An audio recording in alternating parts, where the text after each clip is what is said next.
is Erma Grego on Senior Perspective, and the gentleman I have with me today, I heard him read some of his poetry, and I was just so interested in them, and I thought they were so wonderful, and I thought maybe some of you would like to hear some of his wonderful poems. I would like to introduce to you Linn Hamilton, and he's the poet that I was mentioning.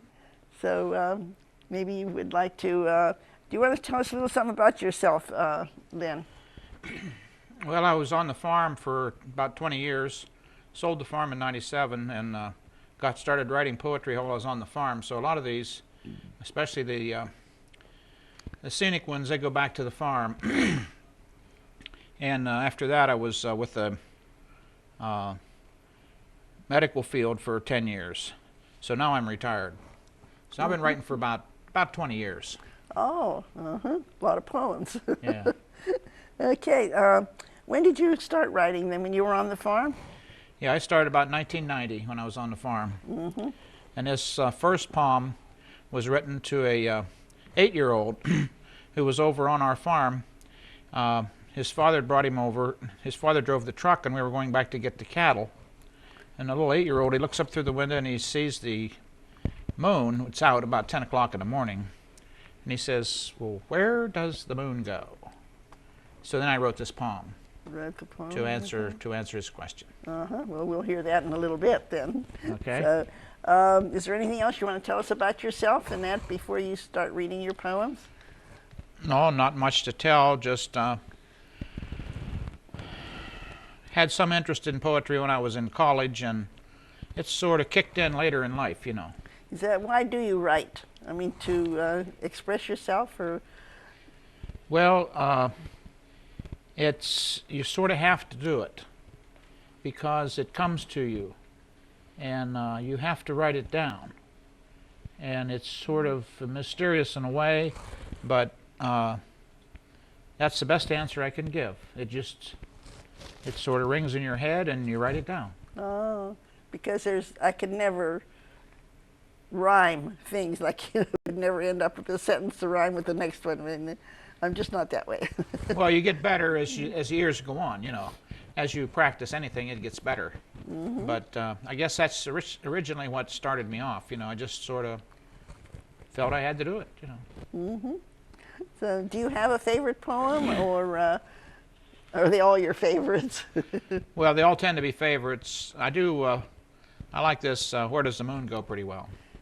I like that one. So would you like to go ahead and start reading some of your poetry then? Okay, we'll read you a few. Okay.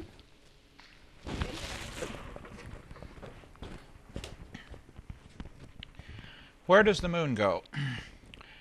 Where does the full moon go when his body does not show? Does he fall behind a tree when he's not shining down on me? Or does he go into the lake every evening then to wake and march again across the sky, shining yellow, bright and high? Where does the full moon go when he no longer lights the snow? Does he run with the wolf alone on a mountain far from home? Or does he go round and round the sea and come back shining, wet and free? Or maybe he just goes to sleep when the morning light begins to sweep all the shades of night away as you and I begin our day. I doubt that we will ever know just where that old man moon does go, shining silent and serene, clear and cold and crisp and clean, running with the wolf and deer high on the mountain every year.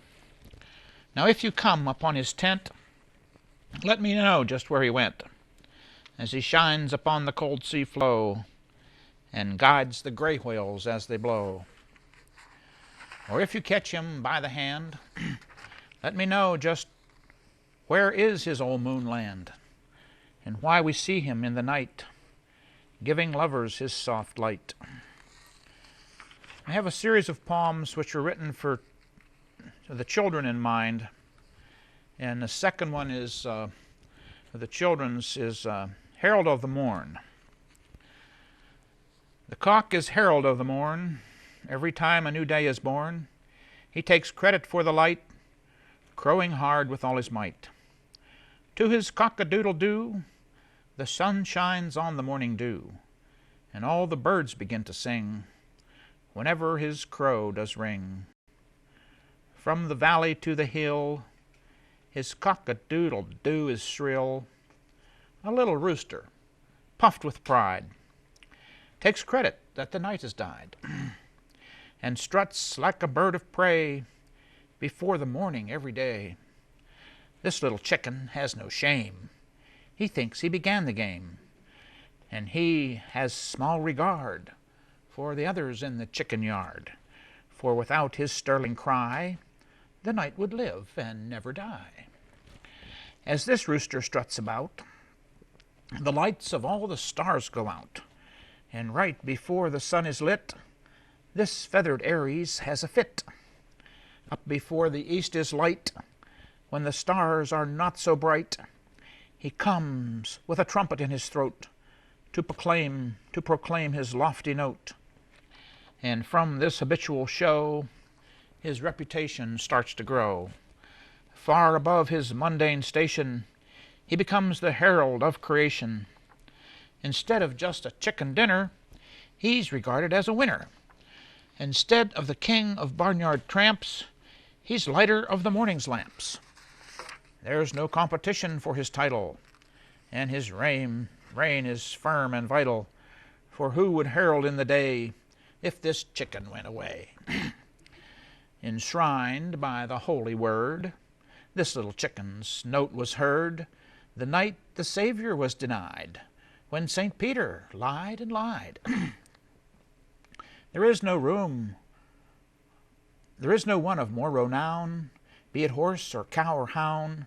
He is an English king when you hear his trumpet ring, before the sun is quite awake and all creation needs a shake. He's the herald of the dawn. When evening comes, his call is gone, as if he knew just when to crow to make his reputation grow. He does not crow at full moon rise, or when the stars are in our eyes, but always saves his lofty cry right before the dawn is nigh. Now a wolf at the moon will bay, but a cock has nothing much to say. As if he came to realize the morning herald gets the prize of crowing cocks and how they think, I have no more sense or ink. But if you find the reason why, let me know before I die. Now, this third children's one was a case of the Calico Cat. I had a friend who had a cat that they got involved with the court system. Seems the cat was sick and the vet didn't cure it, so they had to go to court to settle the matter. So I wrote a poem, The Case of the Calico Cat. Once upon a time there sat a judge before the Calico Cat. The judge was not lean, but fat. Briefs were traded, tit for tat. And a smile was on the Calico Cat. The case came to where the jury sat, and the doctors versus the Calico Cat. And briefs were traded tit for tat, but a smile was on the Calico Cat. The law was out to get this cat, to make him lower than a rat, to take him down upon the mat, but a smile was on the Calico Cat. Like rows of corn the lawyers sat, filing motions like a bureaucrat.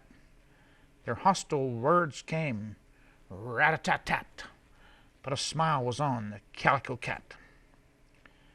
The jury finally began to chat about the fate of the Calico Cat. But the charges all fell short and flat, and there was a smile on the Calico Cat. And when the verdict came to end the spat, he was as innocent as an aristocrat, happy as a diplomat. There was a smile on the Calico Cat.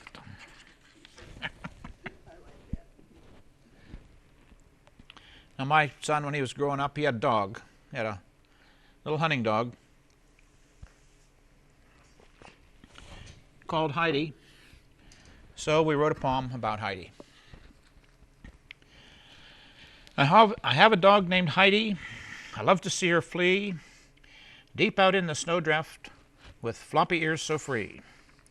She's such a happy doggie, she gives me quite a lift. All the kids should be this happy and have such a joyful gift. She likes to hunt the rabbits, her nose close to the ground. Although it's not a habit, her hunting instinct's sound. Her coat is so soft and white, her nose so black and cold. Her eyes are pools of light, her bark is loud and bold. She chases the neighbor dog about. They're funny as can be. They circle round and in and out. Their play and capers free. If ever she did have a care, it did not show upon her face. She just romped with puppy stare and hid behind the tree with grace. Then when she came into the room, she plays and pulls a rag. She's as funny as a loon, and she gives her tail a wag. In the field upon the trail of a rabbit running fast, she gives out with a wail, her howl a hollow blast. It sends the shivers up my back to hear her on the track. It's the sweetest music that I know as I hear her howl and see her go. She ran that rabbit round and round with a howl and bark and trick, and I shot it as my gun did sound and brought it down real quick. Turning home from the field that day, she never ceased to play, as if the world were made to see her capers played.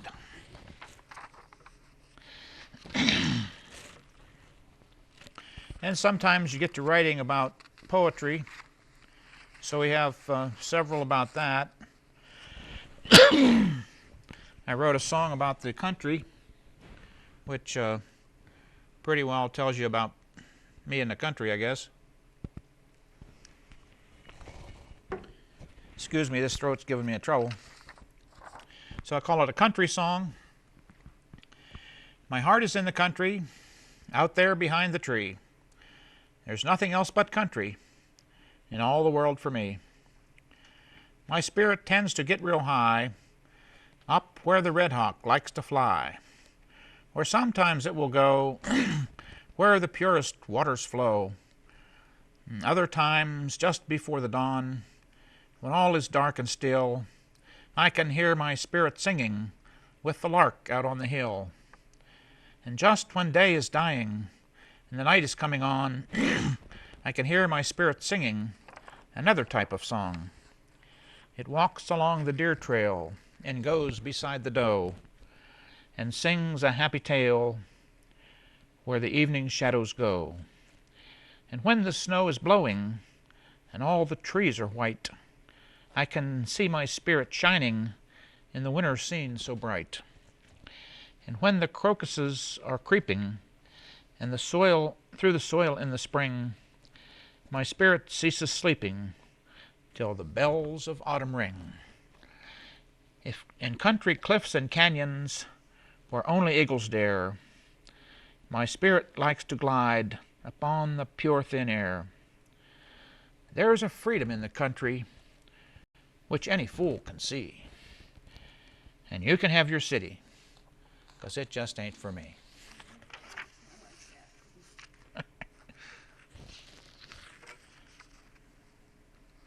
One time we decided we'd write a poem about why we do this stuff, why we write poetry.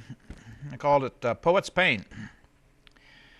I've decided to stop this pain, never more to rhyme again. My poetry is very trite stuff. My family says they've had enough.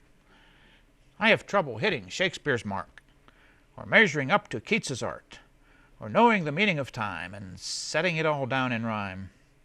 I'll turn my poet's license in, go with the fellows and drink some gin. My poems are hardly what they wish. Beer is more their type of dish. Why do these rhymes come so clear every morning in my ear? Does the muse discern in me something that I cannot see? Can I read the universe and write it all down in verse? Can I challenge Plato's writ or get the best of Shakespeare's wit? The answer is quite clear. I am no immortal seer. There's little wisdom or insight in my lines to cut the night. Yet I'm compelled to write this down, even though it gets no crown. Certainly it cannot be for gold, 'cause these thoughts will not be sold. I just long to write some lines to quote, and be a poet of some note. But no, it's not for fame that I began this little game. I love to hear the idiom flow about the country as I go. It lifts my mind and lets me sing as along the road of life I swing.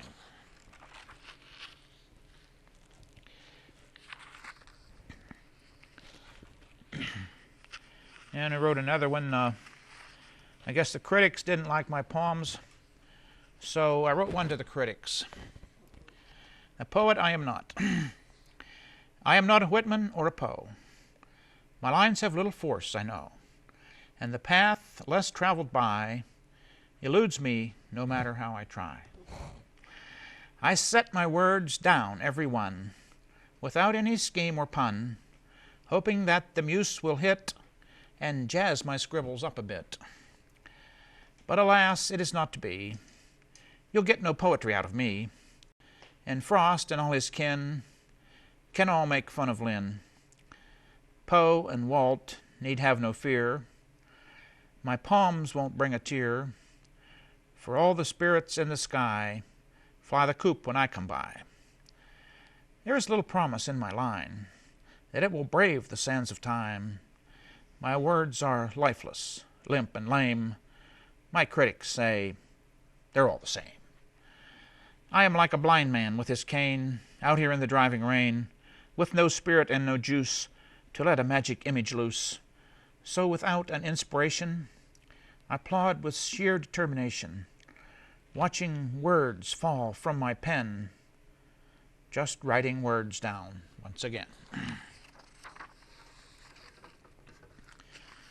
Here's another one to the poets. Call it a poetic shot. I shot a poem into the air. It fell to earth, I know not where. I don't recall what path it took, over wintry wood or an icy brook. And it was always hard to find if it touched another mind.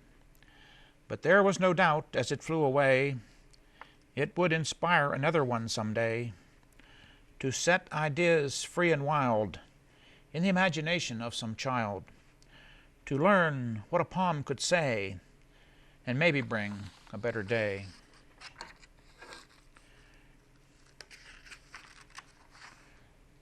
And beware, you have to beware of the poet. Beware of the one who sings you a song. Beware of the poet who leads you along. Hold on to your hat and your heart and your mind, for he can seduce both your tribe and your kind. Trust not your innocence, your gold, or your wife, as his couplets cuddle up to your spirit and life. His art can often persuade, while all others fail, and you will be captive to his rhyme and his tale.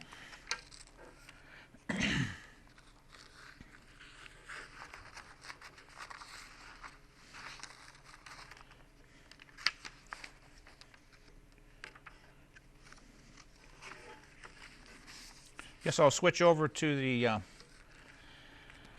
nature poems now. This is where I started writing nature poems. I guess I'll start with the October one, which sort of started me on my career. This was written sometime back in the 90s, early 90s, I guess. Always worshipped October. It was such a nice month. October has no rival in the year, with nice cool days and skies so clear. Its sunrise is a majestic sight, with pinks and blues at dawn's first light. Its sunset a wonder to behold, with hues of red and blue and gold. The morning fog is thick and white as the day breaks from the night, and the full moon is high and bright, shining on October's night. The birds all flock to hurry south, afraid of winter's frigid mouth, and the corn stands ready in the row tall and brown and full of show. Pumpkins big and round and bright, covered with the frost each night, and apples hanging yellow and red, ready for the cider shed. The deer are all fat and slick, with antlers shining sharp and quick, and the oak leaves have fallen down, shedding their coat upon the ground. And the wild turkey spreads his wings, and from his throat a gobble rings. The red squirrel runs up the tree and chatters down at you and me. And the wild geese honking in the sky form their V's as they go by. October is the month for me. Its beauty is a joy to see. You like that? Everybody sort of like that one. Mm-hmm.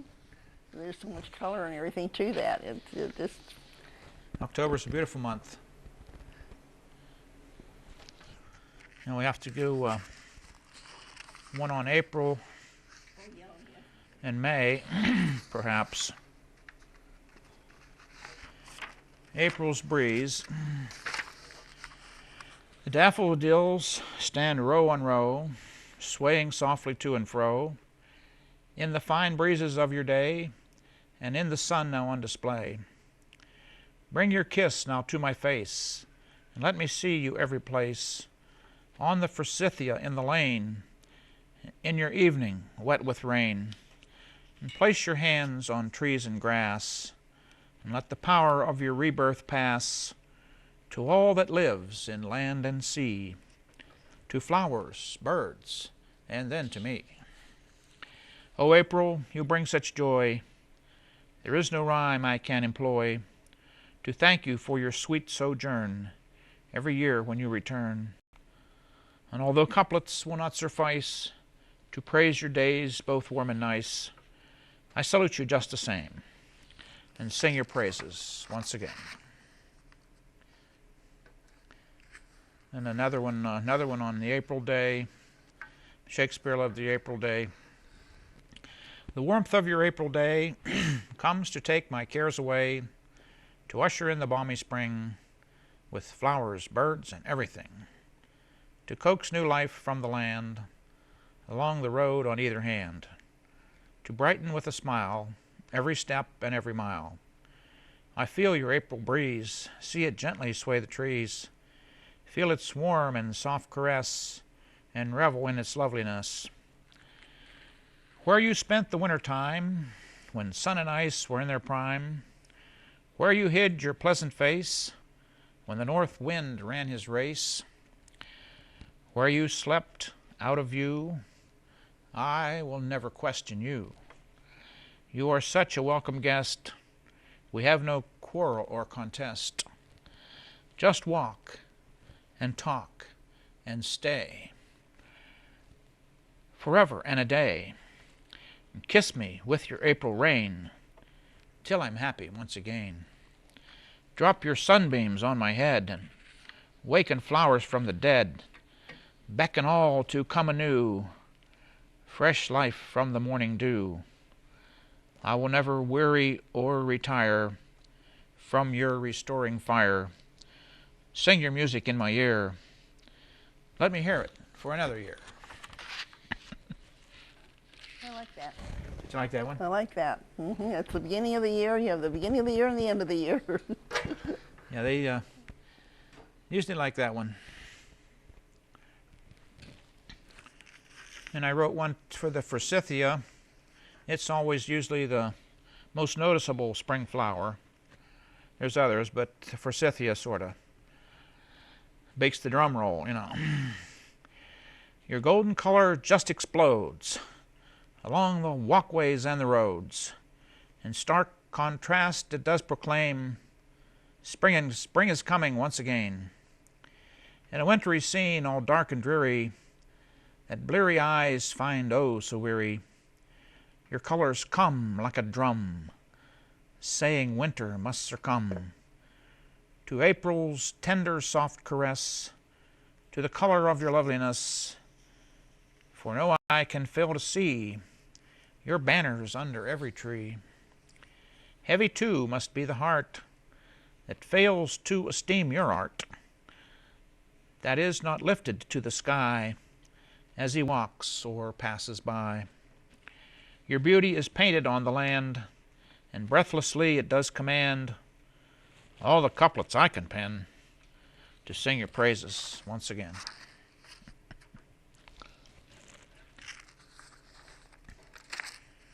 You got one on May here. We haven't saluted May yet.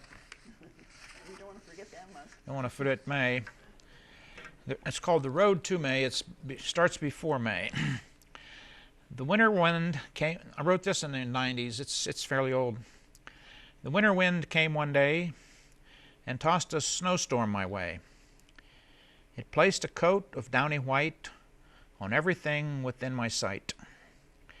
It colored all the trees about, smothered my evening footprints out, and sent the mercury quite low, put on a blustery show. The turtle doves so silent fell in the barnyard by the well, and the cattle huddled in the shed with a coat of white upon each head. The oak tree's branches were aglow, every one crowned with snow, and the arctic air chilled my feet, and every person I did meet. And yet my mood was not despair, for snow and winter are a pair, and they will come and they will pass before the flowers dot the grass. And right this side of flowers and frogs, their coat will cover all the logs.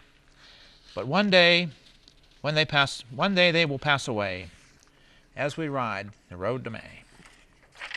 Well, that's like almost what's happening this year. Yeah, it's a little with the snow, and then the nice day, and then the snow, and nice. It's a little slow starting here this year. So that gives you a pretty good rundown on them.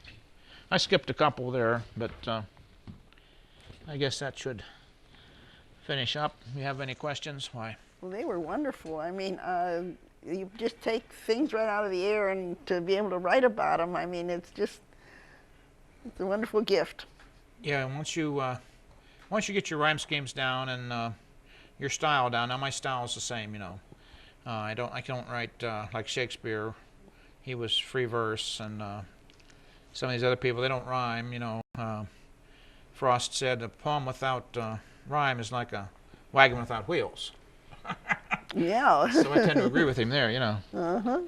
So mine always rhymes, and once you have your rhyme schemes down, get your subject, then you can usually spin one out. You don't always know just what you're going to say, but you know the subject, you know. You can just fill in the blanks, you know. Yeah, so it's wonderful you can fill in the blanks. And that's, so I really enjoyed your poems, and I hope that everybody else enjoyed them also. And well, thank you for having me. It was wonderful having you here, and thank you very, very much. Thank you for having me, Emma. It was so nice, and I'm sure everybody else will just love all your writings, and keep up the good work. And that's so. And okay, yeah, well, let me know if there's any feedback. Well, we'll do that. And I'm sure that people will enjoy that. And well, it's made to be read and listened to, but not too many people listen anymore to poetry. That's the problem. Sometimes they might read it, but it's made to be read, really. That's where you get the full benefit of it. Well, it's wonderful how you can just one sentence, and then the next sentence just rhymes with that sentence. I mean, it's a wonderful gift. It really is. Well, we design it that way, but it isn't something that everybody does, I guess. So.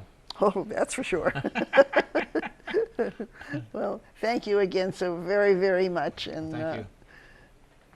So, since is there another poem or you'd like to read, or would you rather just... We have some more time? Yeah, we could read another one. This is Maytime. May has come to bless the land with sweet wind and gentle hand. Her days are much too swift and few for the many things we have to do. Her lazy days will light our path with flowers, buds, and little wrath. We long to work and linger at her side in the sunshine of the countryside. Her days are filled with ecstasy, a time when love goes merrily about the meadow and the lane, through the fragrance of the rain, until the day comes when we say, sadly, it's the end of May. Well, we have about another minute or so. If you'd like to read another poem, that would be fine. Okay. We will sing you a song here called My Song.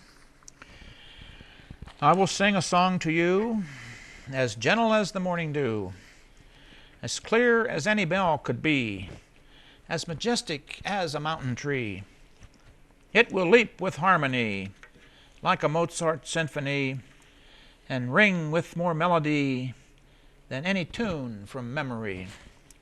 A song like a bird would sing, with a fine melodic ring, a song as pure as soft sunshine, to tingle up and down your spine, a song of love and life and glee, sweeter than a symphony, and softer than a night in June, shining underneath the moon, a song to carry in your heart, till all your sorrows fade and part, a song like none you've heard before, a timeless tune for evermore, a song to carry you along, through rain and snow and right and wrong, to bring you to the other side, where the bliss and cheer abide. And when you have this song to sing, happiness will be your thing, and sorrow will never get your goat, while you sing the song I wrote.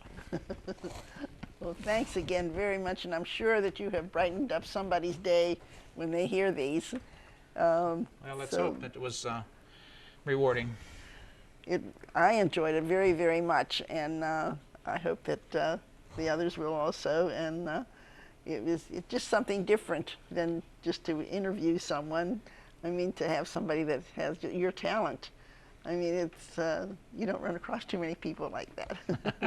So thanks again, and enjoy yourself, and have a wonderful, write some more poems. Okay, I'll always do that. Okay, so I guess that's the end of our interview then. And Thank you, Erma, again. Thank you again. So it was great being with you here today. So this is Erma Grego from Senior Perspective. Thanks again.